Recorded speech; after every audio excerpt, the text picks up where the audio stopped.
ఈరోజు తెలంగాణను దివాలా తీపిచ్చారు. అందుకే మిత్రులారా, మొన్న జరిగిన డిసెంబర్లో ఎన్నికలలో కల్వకుంట్ల చంద్రశేఖరరావును బీఆర్ఎస్ను బండకేసి కొట్టిండ్రు. 100 మీటర్ల గోతి తీసి పాతి పెట్టింది మీరే కదా.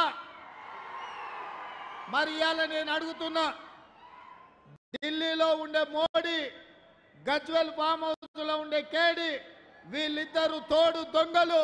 వీళ్ళిద్దరు కలిసి గూడు చేసి తోడు దొంగలే తెలంగాణ ప్రజల యొక్క హక్కులను కాలరాసి తెలంగాణకు తీరని అన్యాయం చేసింది.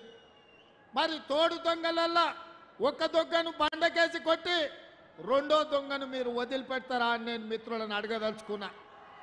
ఇవాళ ఇక్కడున్న కేడీకి మద్దతు పలికింది మోడీ కదా.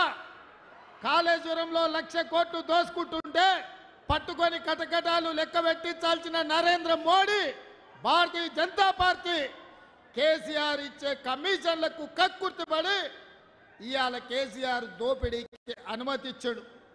అదేవిధంగా పార్లమెంటులో ఎప్పుడు అవకాశం వచ్చినా, ఏ బిల్ వచ్చినా రైతు వ్యతిరేక నల్ల చట్టాలు, నోట్ల రద్దు, జీఎస్టీ బిల్లు, ట్రిపుల్ తలాకు, 370 ఆర్టికల్, ఇలాంటి చట్టాలు ఏ వచ్చినా పార్లమెంటులో నరేంద్ర మోడీకి అండగా నిలబడి బీజేపీని గెలిపించింది బీఆర్ఎస్ ఎంపీలు కాదా, మీ స్థానికంగా ఉండే మాలోతు కవిత కాదా అని నేను అడుగుతున్నా.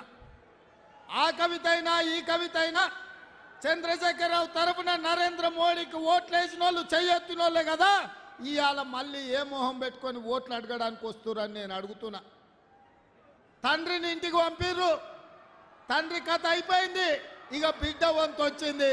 బిడ్డను కూడా జూన్ 1 తారీఖు నాడు ఇంటికి పంపించే బాధ్యత మా కాంగ్రెస్ పార్టీ కార్యకర్తలు తీసుకుంటారని నాకు సంపూర్ణమైన విశ్వాసం వచ్చింది. అందుకే మిత్రులారా, ఇవాళ ఈ ప్రాంతంలో ఓట్లు అడిగే అర్హత బీఆర్ఎస్కు లేదు, బీజేపీకి లేదు. నేను ఇవాళ ఈ వేదిక మీద నుంచి కిషన్ రెడ్డి గారిని, నరేంద్ర మోడీని నేను అడుగుతున్నా, మీరు 10 సంవత్సరాలలో మా పాలమూరు రంగారెడ్డి ఎత్తిపోతల ప్రాజెక్టు జాతీయ హోదా ఇచ్చిండ్రా?